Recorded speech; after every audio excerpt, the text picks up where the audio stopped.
This is Special Chronicles, giving respect and a voice to people with special needs. I shudder thinking how the world can be so cruel.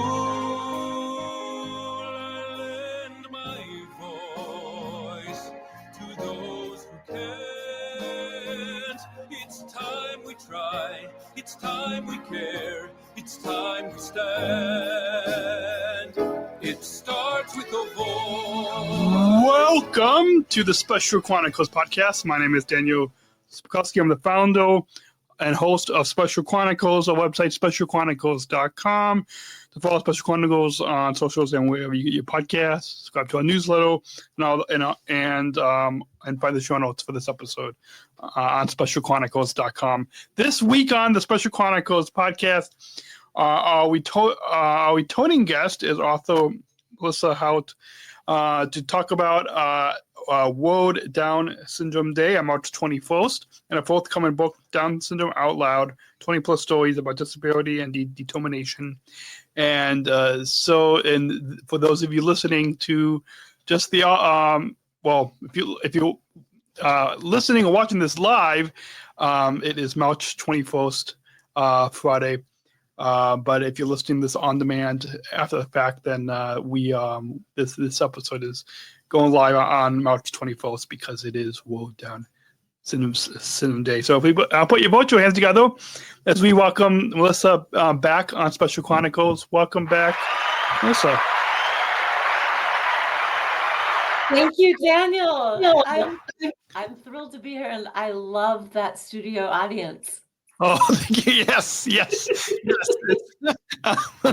There's where you are and where I am. There's nobody. I mean, I just have some pictures here and in my studio. So these pictures in my studio over here, it's like I've got an audience here. But yeah, fantastic. Well, I'm thrilled to be here. Thank you for inviting me. Yeah, and so a long time. Well, I think I'm trying to think back when the last time you were on. It might have been 2 or 3 years ago, I believe.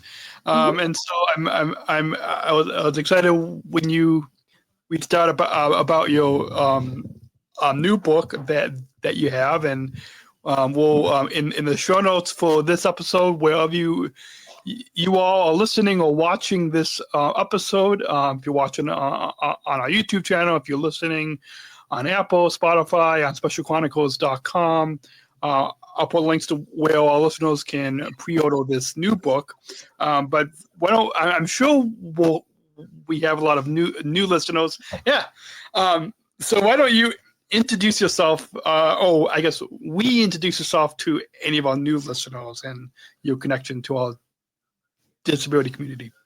Oh, thanks so much. So I'm Melissa Hart. I am an Oregon-based journalist with work in the New York Times and Smithsonian and CNN and the Los Angeles Times and numerous other publications.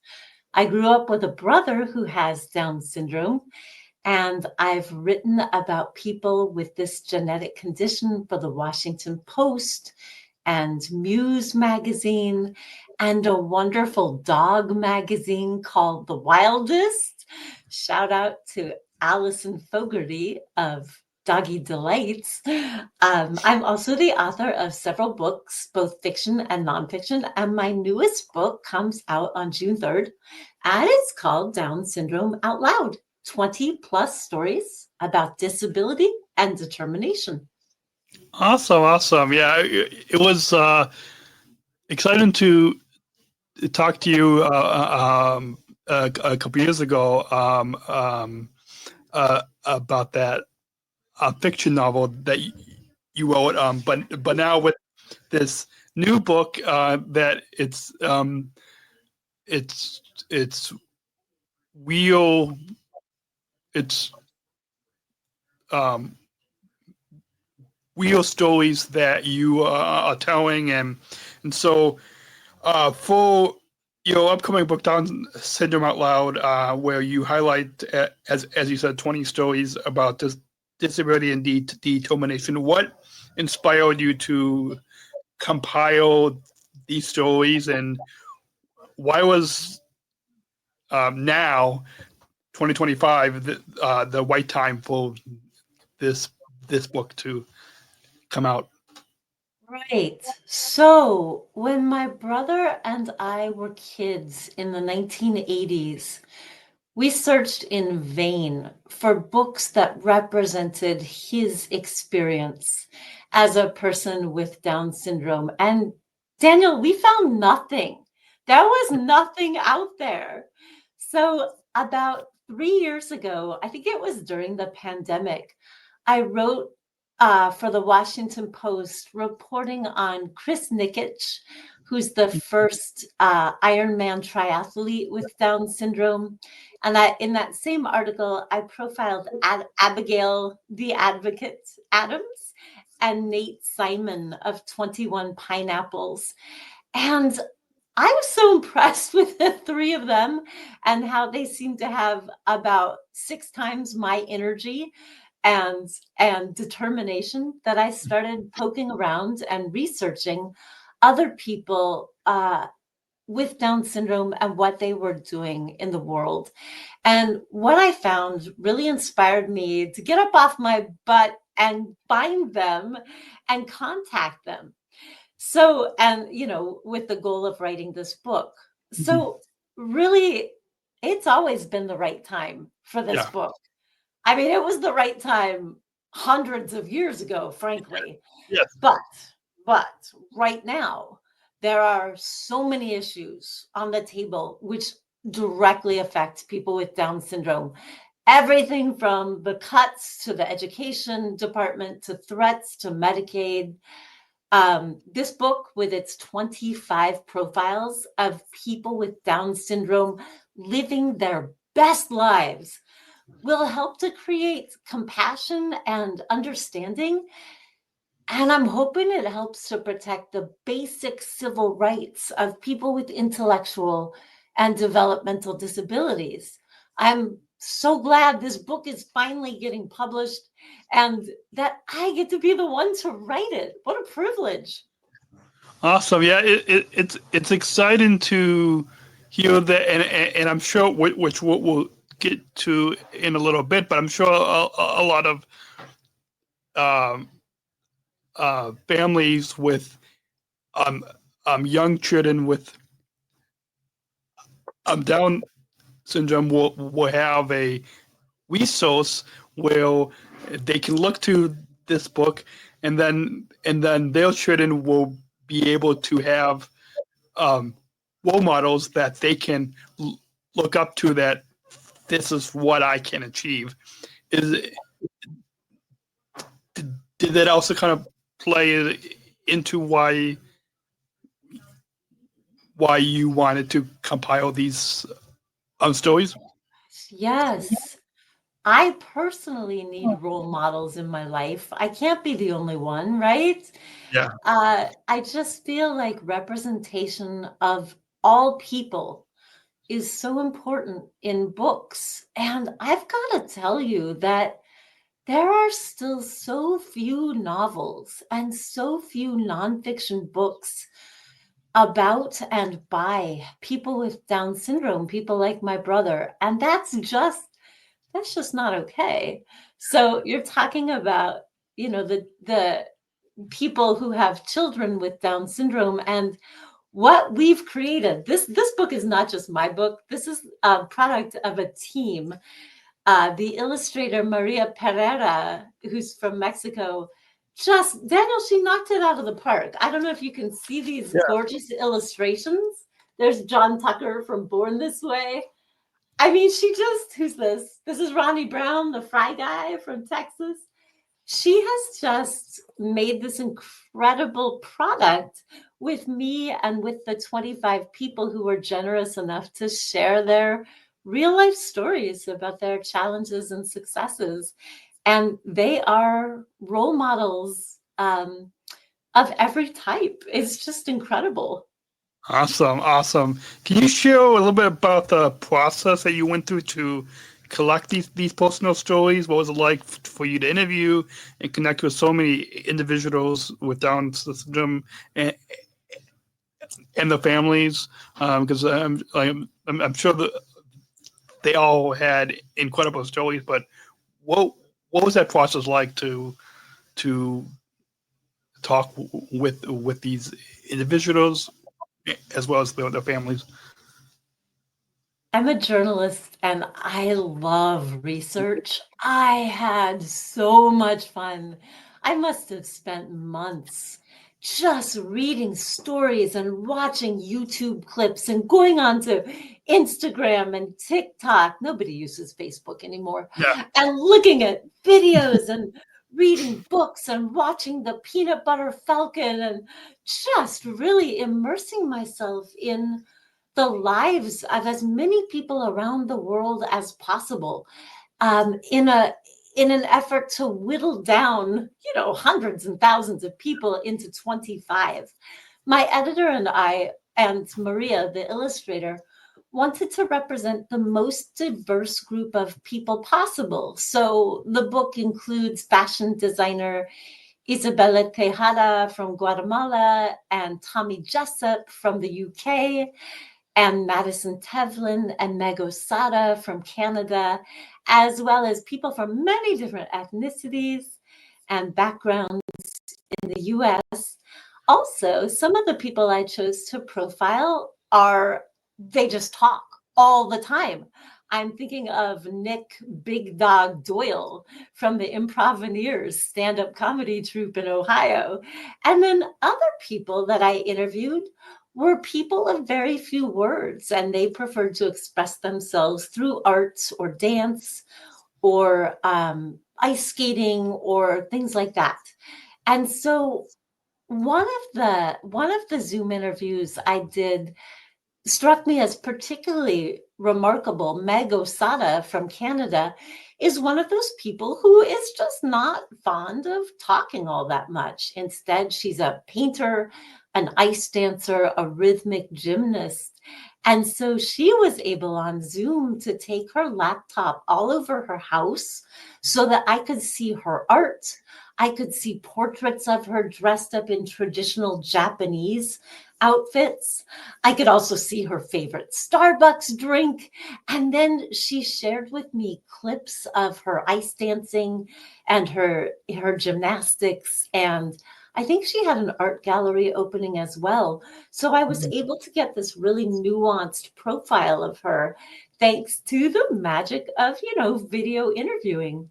I got to do a lot of YouTube research. I got to watch stand-up comedy by Nick Doyle of the Improvineers. I got to watch that incredible documentary with Kayla McKeon, who's the first person with Down syndrome to work as a U.S. congressional lobbyist. I got to watch John Tucker's incredible video from Born This Way called Shake Your Booty. You can watch it too. Awesome. So, what is the in all of these stories? What's the key message or the takeaway that you hope readers will gain from reading the stories? I'm sure that there's a lot of I'm sure each story probably has their own key message, but all 20 stories, what's the key message that you would like readers to take away from these stories? That is a great question. The key message in every single one of these 20 plus stories is the importance of people broadening their friendship circles to include people with Down syndrome and other intellectual and or developmental and physical disabilities. Too often, these people have been hidden away in special schools or forbidden from playing on little league teams or going to universities. This strikes me as barbaric. I'm hoping this book, with its profiles of people who generously shared their stories, their successes, and their challenges will give readers the insight and inspiration to reach out a hand in friendship at their workplaces, at their schools, at their social clubs, in the grocery store. Daniel, one time, I think this was about 15 years ago, my brother had come to visit. And I think you and I talked about this last time I was on your podcast. He was away from me and he in a different aisle of the grocery store. And he said hi to a little girl who was maybe 5 and gave his classic gorgeous smile. He's very handsome. And she smiled back and she said hi. And Daniel, her mother grabbed her by the hand and yanked her away and said, "Don't talk to people like that." That needs to never happen again. And if there was one pivotal moment that made me realize I needed to write this book with the help of so many people in the community, it was that moment. Awesome. Yeah, I'm sure many people will see the value that these individuals have and that they bring to the communities, and hopefully will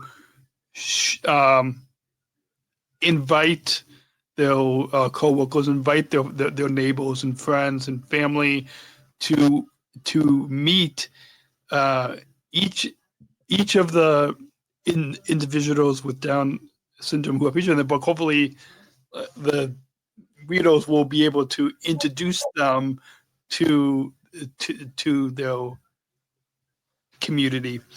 So the title suggests that the voices of the people with Down syndrome will be front and central as they are. How did you ensure that these individuals' voices are authentically represented in the book? This was incredibly important to me to center these voices, and I spent hours researching and interviewing the people in this book. After all of this research, I carefully crafted lists of questions specific to each person and used as many direct quotes and paraphrases from my interview subjects as possible. As well, I gave authentic details from even my video interviews on Zoom. So I was able to share with people like what was on somebody's bedroom walls. We all decorate our bedroom walls. I was able to share what was on different people's walls. Or in the case of Ronnie, the fry guy, what his French fry booth looks like, both when he packs it all up and drives with his sister to different fairs and festivals, and when it's all set up. I was able to incorporate quotes from CJ Casagrande, the animated character with Down syndrome, voiced by Jared Kozak on Nickelodeon's The Loud House. Every person in the book got to review what I wrote as many times as they wanted, and I would not submit their profile to my editor until every single person was happy with the way that they had portrayed themselves and the way they were coming across in these profiles. As well, the illustrator of the book, Maria, worked with each person extensively to make sure they were 100% happy with the illustrations that she did. I actually worked with Maria too. I didn't know I was going to get an illustration, and I had to tell her, Maria, you made me look like I'm 20 in this picture, and I'm considerably older than that. So perhaps could you add some wrinkles? Awesome. We're going to take a short break, and then when we come back, we'll talk about some of the themes in the book with Melissa Hout, author of Down Syndrome Out Loud. We'll be right back to let you all know that support for Special Chronicles comes from listeners like you. Please join our supporters with a monthly or one-time donation so we can operate our studio, continue our mission, giving respect and voice to people with disabilities. Visit specialchronicles.com/give. specialchronicles.com/give.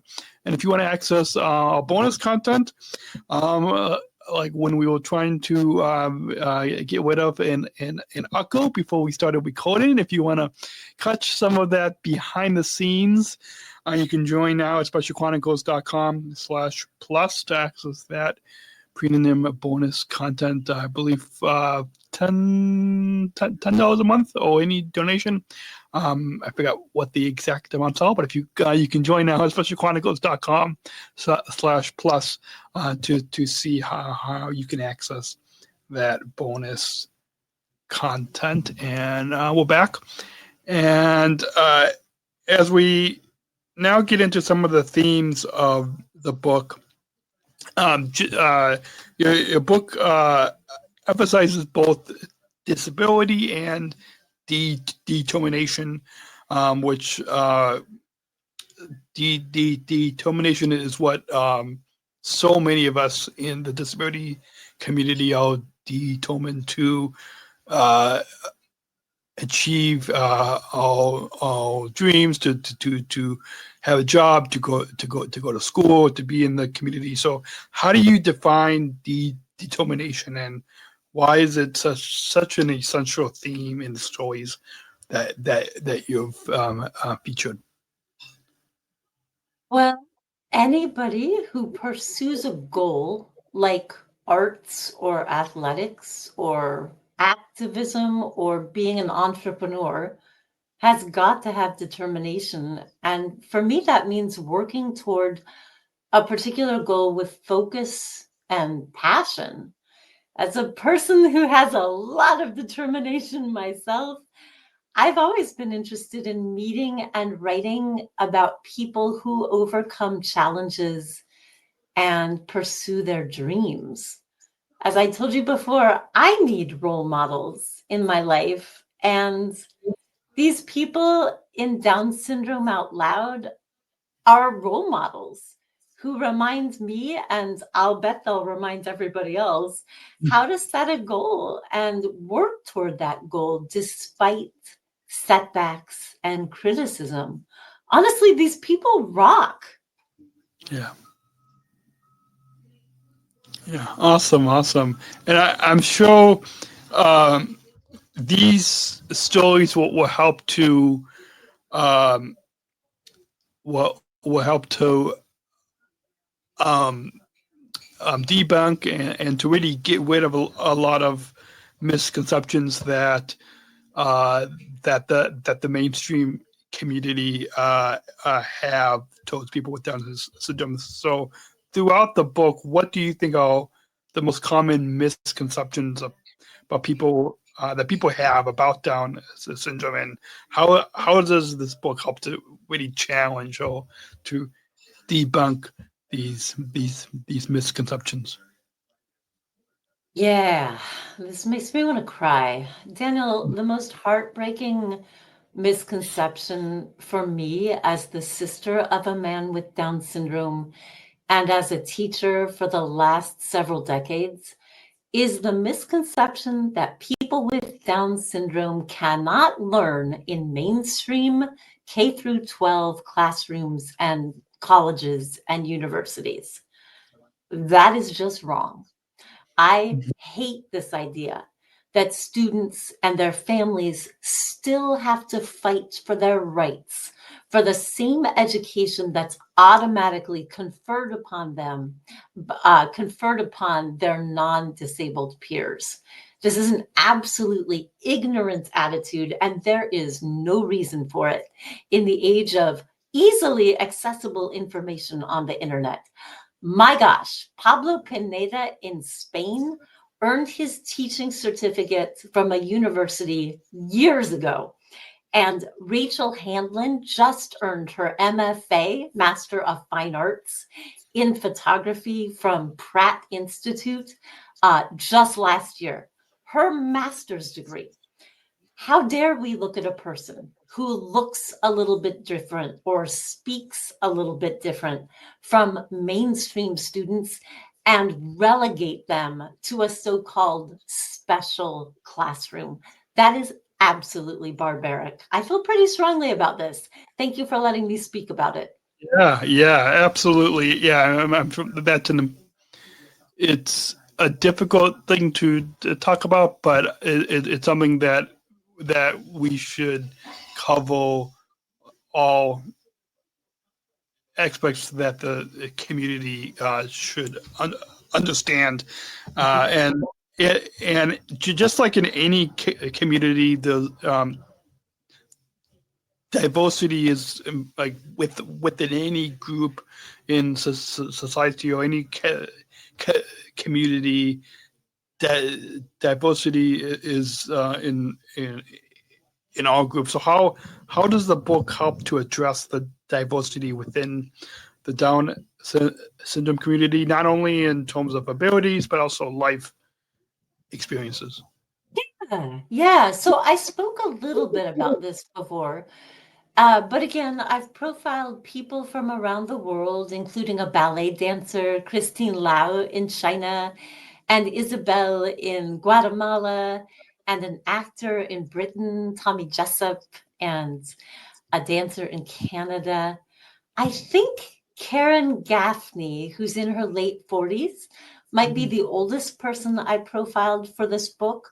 And Alex Lee is still in high school, so he's a mathematical whiz. He might be the youngest person. So there's a diversity of age in Down syndrome out loud. There's a diversity of ethnicity, of communication styles. There are people who spent their K through 12 education in special education classes, as well as people who were in mainstream K through 12 classes their whole lives and went to college or university. There are people who are adults still living with their parents. There are people who live with roommates who are their good friends. There are people who live alone. And I wanted to give readers a vivid sense of as many different types of people with Down syndrome as I possibly could. Awesome. And I'm sure that so the book now is available to pre-order, but I'm sure once more readers will get the book in their hands, I'm sure it's going to make a really positive impact on society and across the country and across the globe. So, what do you hope that the book's impact will be on society's understanding of Down syndrome and even disability as a whole? I saw that there was a for World Down Syndrome Day, there was a video I saw on Instagram that I believe it's an Italian Down syndrome organization I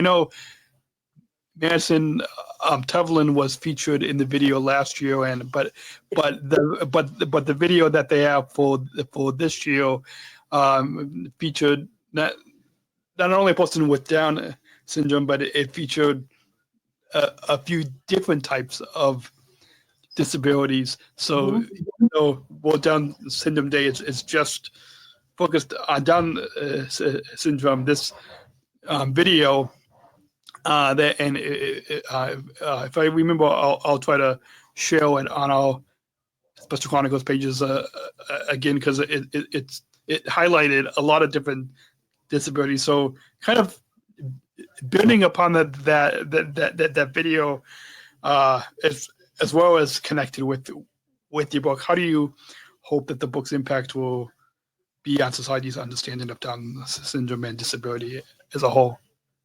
You know, I just saw that newest video that you're talking about. My 18-year-old daughter forwarded it to me, actually. I thought that was remarkable. And oh my goodness, please put Madison Tevlin's video in your show notes if you can. Yeah. That was an incredible piece of work. Oh my goodness. So, um, I've been writing a piece this week, which I hope will appear in a major newspaper, about what the education cuts will mean to people with intellectual and developmental disabilities. And I've been researching Willowbrook Institute in New York and how journalist Geraldo Rivera did an expose on this horrific institution in the early 1970s. So 2 years after his story broke and the public could see truly shameful images of the way that people with Down syndrome and cerebral palsy were being treated in this institution. 2 years after this expose, my brother was born, and the pediatrician told my parents, he's never going to be able to walk or talk. You should put him in an institution. My mother, thank goodness, said, over my dead body. I was surprised when I was interviewing people for this book, and sometimes their parents would come on the Zoom as well. I was surprised that even 20 years ago, pediatricians were still suggesting that parents institutionalize their kids with Down syndrome. So thank goodness their parents said no to this as well.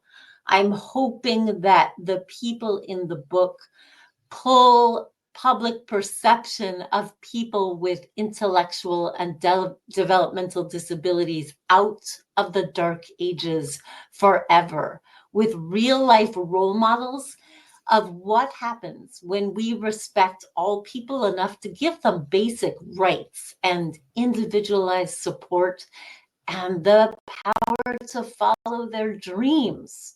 You know what I mean? Yeah, absolutely. Yeah. Well, that's about. We're going to take another short break, and when we come back, we'll get into some personal insights from this book with Melissa Hout, author of Down Syndrome Out Loud. To let you know, support for Special Chronicles comes from the ComEd Energy Force Ambassador Program, the country's first energy and solar efficiency education program designed for and taught by people with disabilities. Learn more at specialchronicles.com/ComEd. And support for Special Chronicles comes from United Airlines, Bridge Disability Business Resource Group, connecting people of all abilities. Learn more on United's commitment to disability inclusion for employment and travel at specialchronicles.com/United, specialchronicles.com/United. And we're back with Melissa Hout, author of Down Syndrome Out Loud. And as a writer, what is this project? Because I'm sure it, as you said, it took many months to do these Zoom interviews and to talk with all the individuals with Down syndrome and the families that are featured in the book. As a writer, what has this project taught you about the power of storytelling and changing attitude toward disability? I love that question. I think because I have written for so many years about people from marginalized demographics, I realized a long time ago that storytelling has the power to help us to fall in love with people and make us feel with them and for them and to create empathy. Storytelling gives us insight into people's needs and desires. There have actually been incredible studies showing that people who just read a couple of paragraphs of fiction or nonfiction featuring a protagonist from a marginalized demographic, just instantly, when they're tested, they show increased empathy for that particular entire marginalized demographic based on the story of just one person. And I feel like that empathy, that we get from storytelling is key to getting politicians and other powerful individuals to recognize people with Down syndrome and other disabilities as valued members of our community with so much to offer. Awesome. And as you were talking, I did find that video of Madison Tuvlin from last year. So I will be. So for those of you that have not watched it, I'll put a link to it in the show notes. So wherever you're listening to this podcast, Here's go. Madison. Awesome. Madison on the podcast a couple of times. One time with her sister, and then I had her on a couple years ago to talk about the Champions movie. She's so funny. Yeah. She was really fun to talk to, and really talented. I mean, she's a single. She's an actress. She does interviews. Very talented. And a model. She's a model as well. Model. Awesome. Yeah. So many. And so was there Madison's story is one, but was there any particular stories or experiences that deeply resonated with you, either because of their emotional depth or of their unique perspectives? Two stories come to mind. I think it was Zach Gottsagen, the Peanut Butter Falcon, and his mom, who told me about how I believe he wanted to play baseball on his little league team, and they told him no. And I hope I'm not misquoting his mom, but I'm pretty sure they had to sue the city so that Zach could play baseball with his friends. And that struck me as absolutely heartbreaking. Why on earth would an adult or a group of adults think it's okay to exclude a kid from a sports team for kids because they look a little different or sound a little different from the other players? That's just, why would you do that? That's ridiculous. Yeah. On a more positive note, Karen Gaffney's story about becoming a professional long-distance swimmer really got to me, because I'm a long-distance runner and bicyclist, but I am awful at swimming. So I loved getting to spend time with her and learning all about her training regimen, which started when she was just a kid. And really, Daniel, it involves waking up very early and swimming laps, so many laps.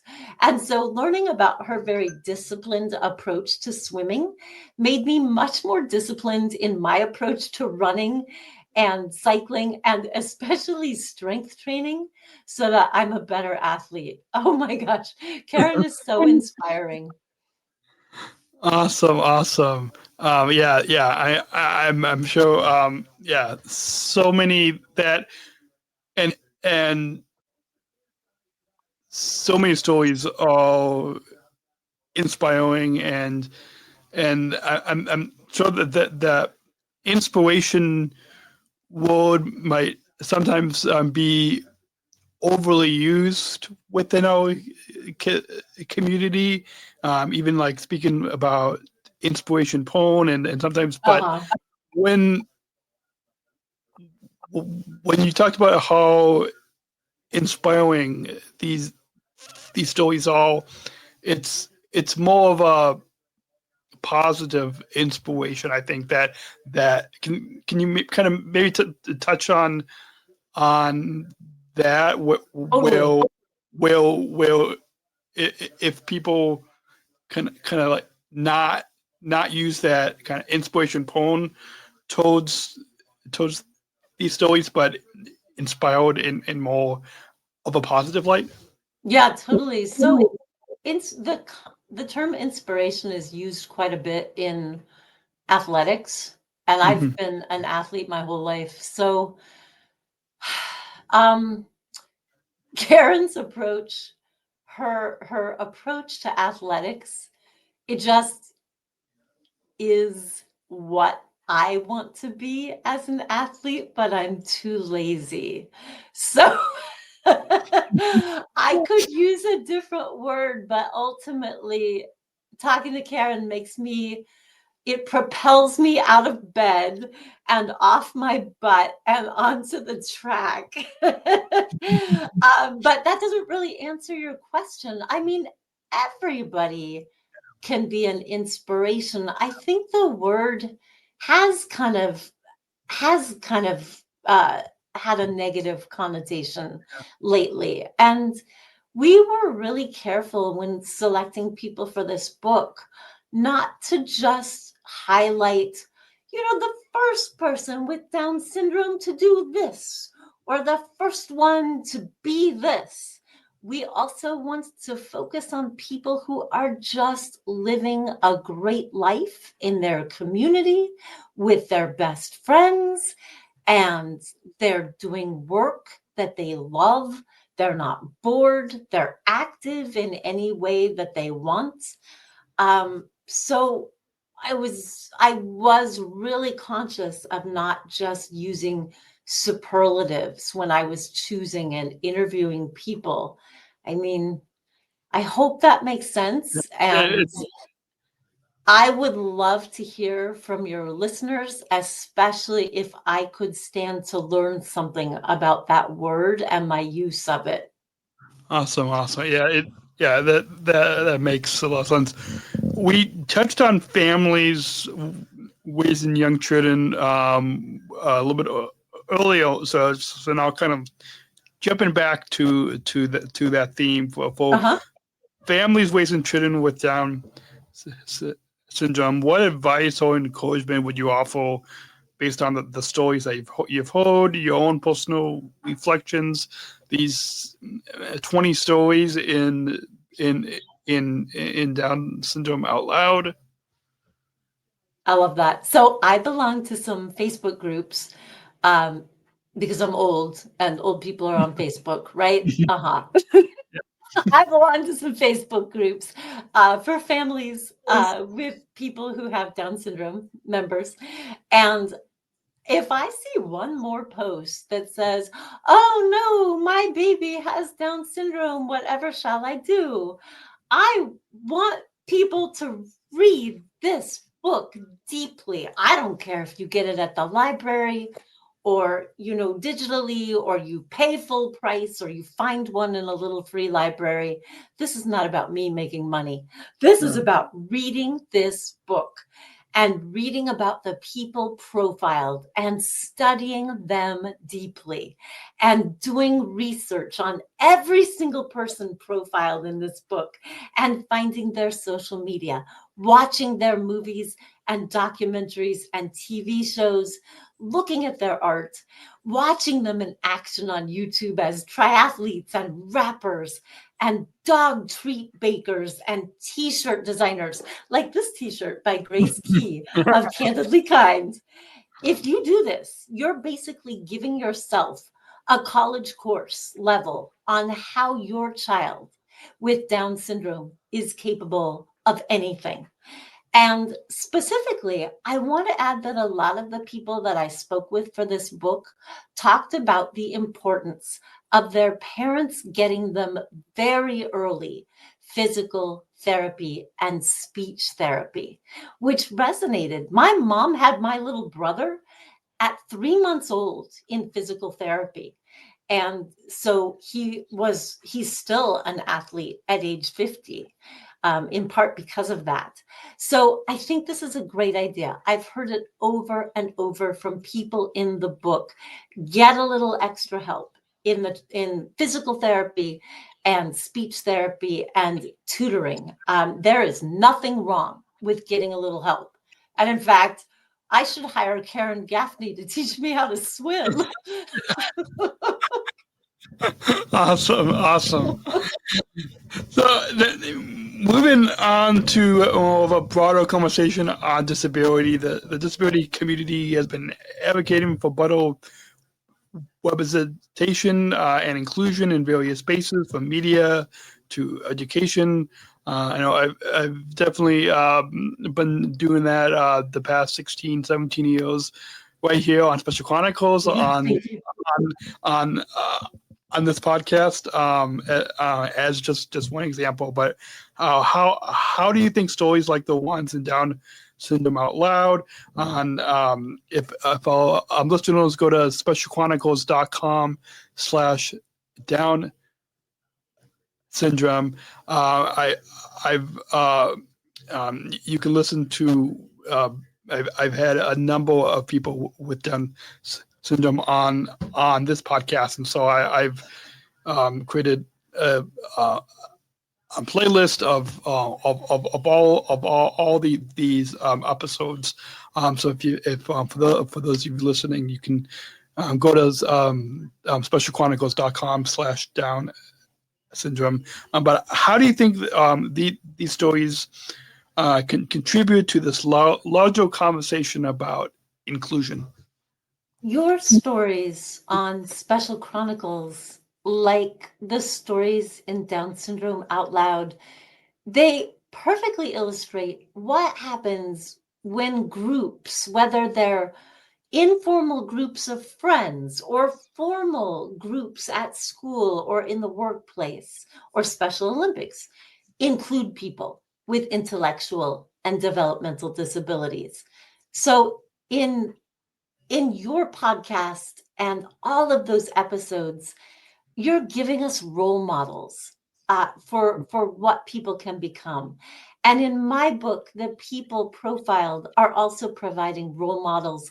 So for instance, you can read about how Michael Holton in the southern part of the US, the school that he used to attend as a kid hired him once he got his degree and teaching certificate. They hired him to become a teaching assistant in the same school.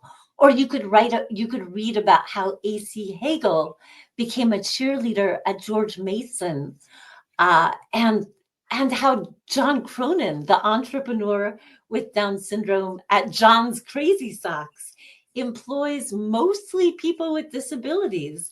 And so, I feel like your stories and mine both show that when we tear down the barriers and include all people, everybody wins. Absolutely, yeah, absolutely. Those, I remember hearing, and I forgot where, but like especially like even when it comes to employment, that it's not, you're not just hiring those of us with disabilities for charities, but it's the right business decisions. And so I think that message really kind of ties in as well. Yeah. What we talked a little bit about barriers, but kind of moving into what do you think are the biggest barriers still facing individuals with Down syndrome today, and what can be done to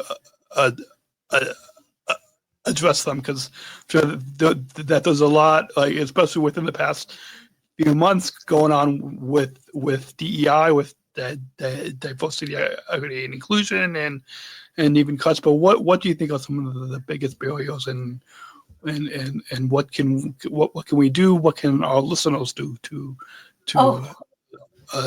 address them? That is a great question. I swear I'm going to have to tell a joke or I'm going to burst into fire here on your show. No, seriously. Today, we have just heard that the entire education department in our country is about to be dismantled.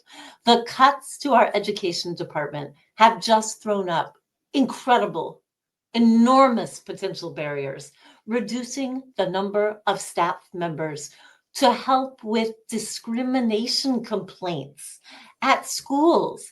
These are people who were helping students with intellectual and developmental disabilities to navigate discrimination in schools, to fight against being pushed into, classes where they're not even learning basic reading and writing. And so, in addition, many people with Down syndrome have very few options after they graduate from high school or their post-secondary program at age 22, depending on where you live and how much funding your state or county has. They can't find meaningful work for fair pay. And if they do find a job that they love with a salary that's respectful of them, then they're financially penalized if they choose to get married. But the biggest barrier is public ignorance and willful public ignorance. If I could impart something to your listeners, it's to reach out in genuine friendship to somebody who looks or sounds or acts slightly different from you, and include them.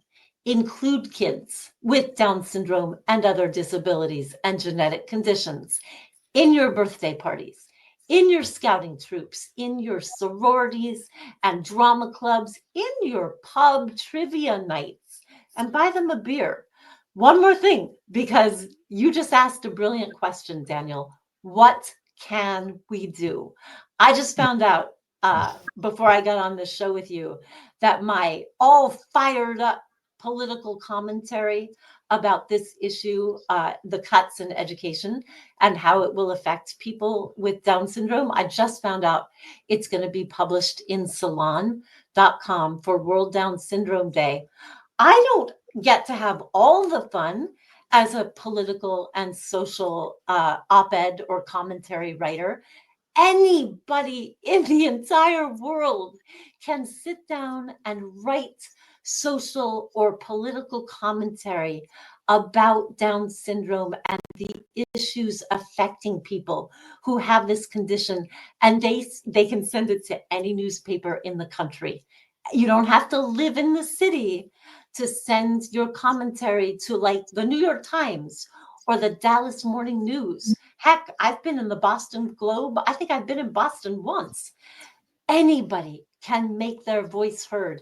And if anybody listening wants to email me and ask me more about this, I will tell you, I will help you, I will hold your hand as you write your social or political commentary, and we will get your voice out there and published.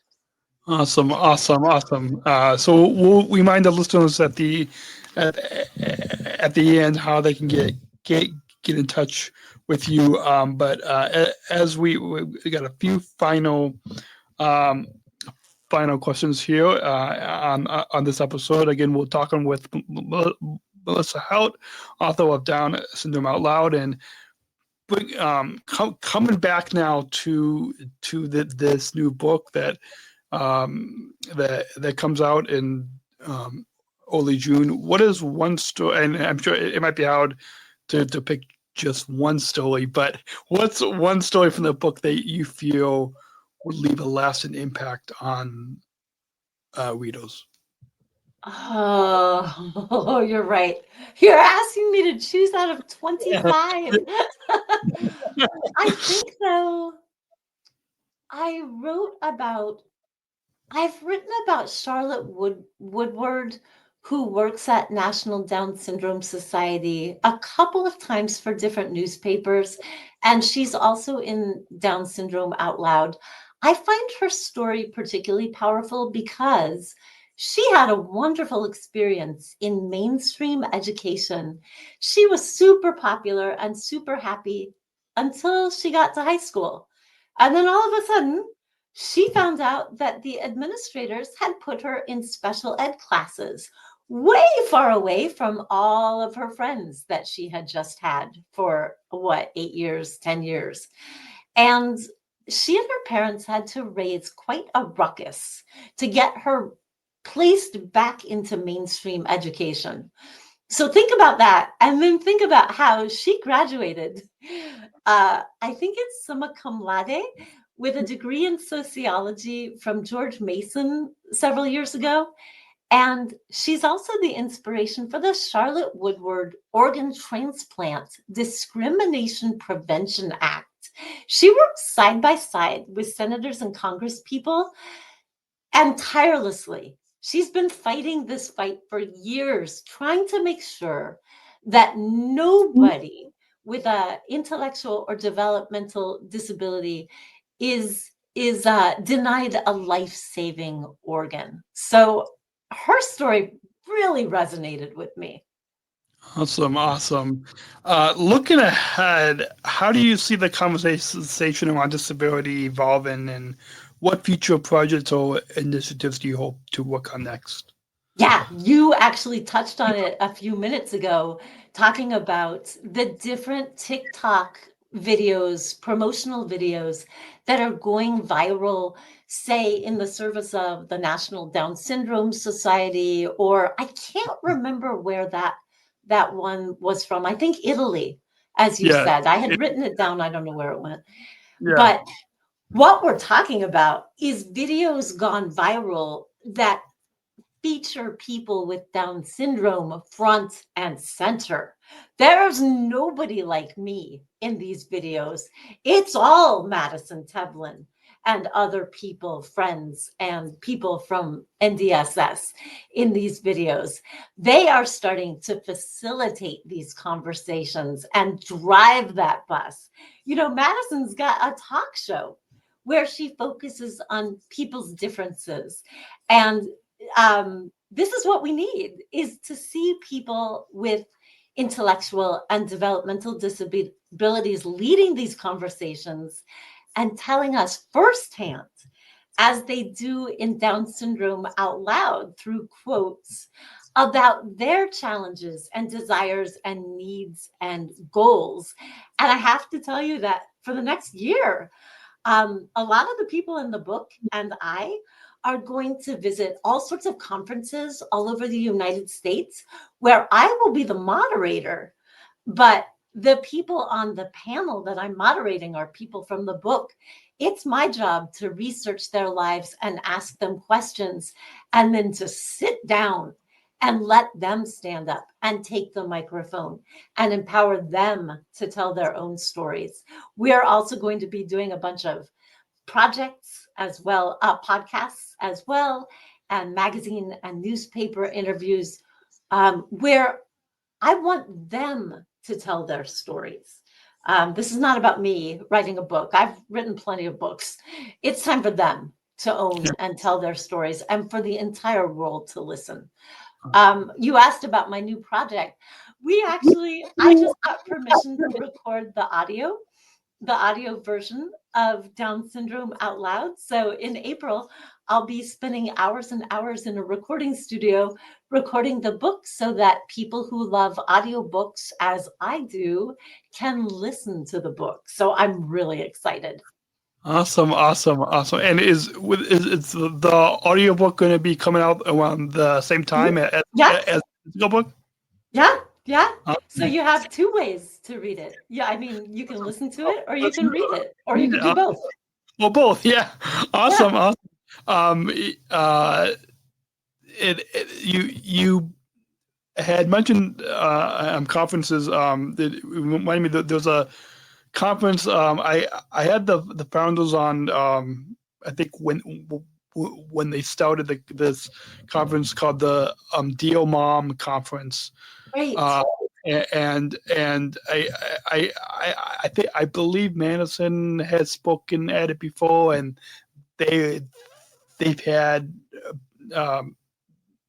not only moms and parents, but I think that they've had individuals with Down syndrome who have spoken and have told their stories. I don't know if you've heard of the conference, but I believe that's in Laguna Beach. Oh, how lovely! And I don't have the dates in front of me right now, but I'm sure if you're listening, you can Google the Dear Mom conference and find out. Oh, look on Instagram and find, because I'm not sure exactly when that conference is coming up, but yeah, awesome. Well, the time, the all has flown by. So before we get to the final question, do you have any final thoughts on?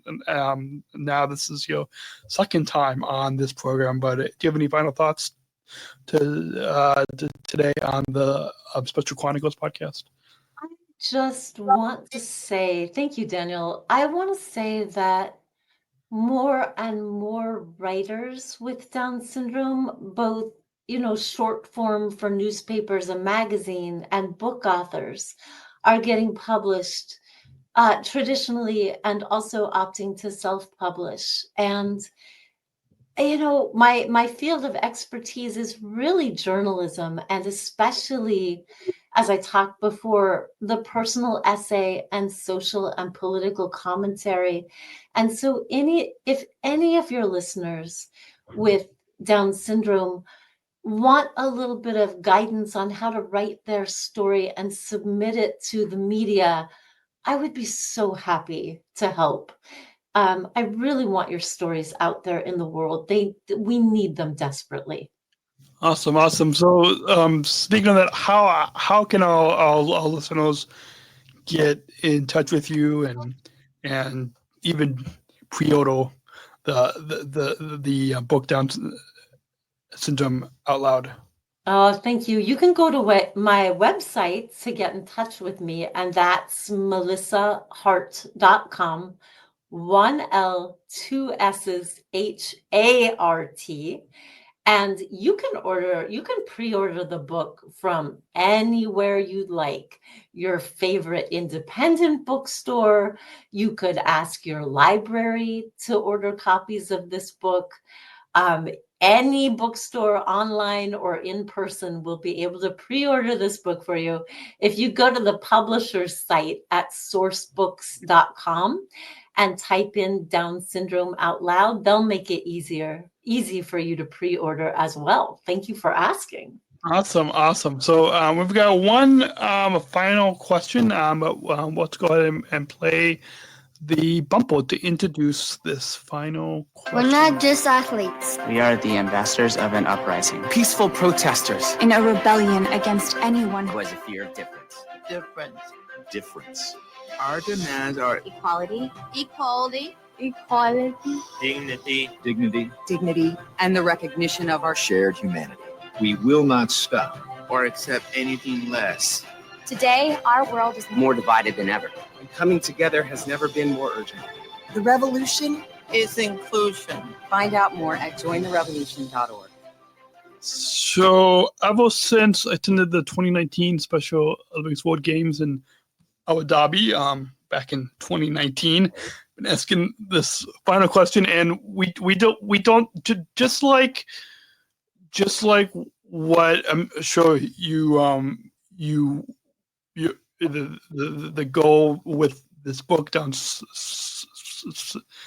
syndrome out loud is same with this podcast. We don't just want our listeners to consume this content, even though it can be fun to listen, but with this podcast, we really want our listeners to take action into their communities, to bring inclusion into the communities, to hear the stories that we featured on this podcast, to in your new book, to read and to meet these incredible people that are featured. So what does inclusion mean to you? Oh yeah, that last clip you played literally gave me goosebumps. That was just powerful. Okay, to me, inclusion means that we look for ways to make sure that everybody is treated with equal respect and kindness and compassion, and that everybody gets to play a valuable part in an event or a conversation or a piece of media or a group. No haters. And nobody gets pushed off to the side. That's what it means to me. Awesome. Well, that's a perfect way to wrap up this episode.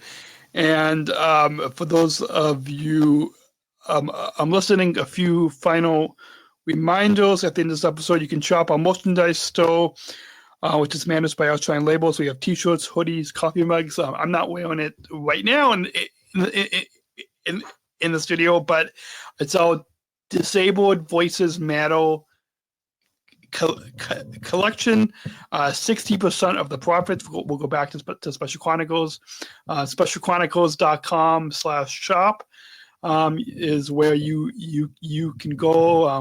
We've had people in the UK and across the country wearing all the Disabled Voices Matter merch. So that's one way that you all can go out and support Special Chronicles. You can also go to specialchronicles.com/give and donate. Join at specialchronicles.com/plus. Tap that follow button. New episodes will be coming in this coming month.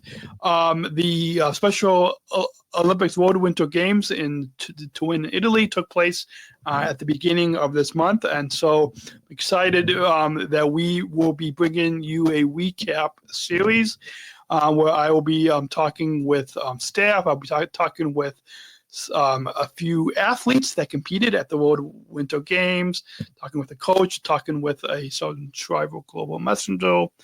So I'm so excited to bring you all this series on this podcast in coming up in April. So stay tuned to this podcast. Tap that follow button wherever you're listening to us on Apple, Spotify. Subscribe on YouTube so you don't miss a new episode. Our guest has been Melissa Hout, author of Down Syndrome Out Loud, and I hope all of you listening in right now will go and pick up another copy to share with your neighbor and friends. And for those of you watching the video, you saw the book on the screen, but please, I hope all of you listening in will go and get this book, because it's these stories need to be shared.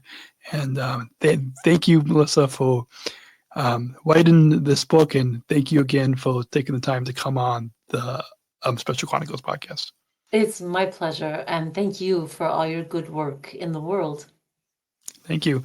And until then, we'll see you all next week, same time, same place, right here on specialchronicles.com. Got you all next week. Thank you for listening to this episode of the Special Chronicles podcast. Our podcast was produced by Daniel McCarthy on the Special Chronicles Network.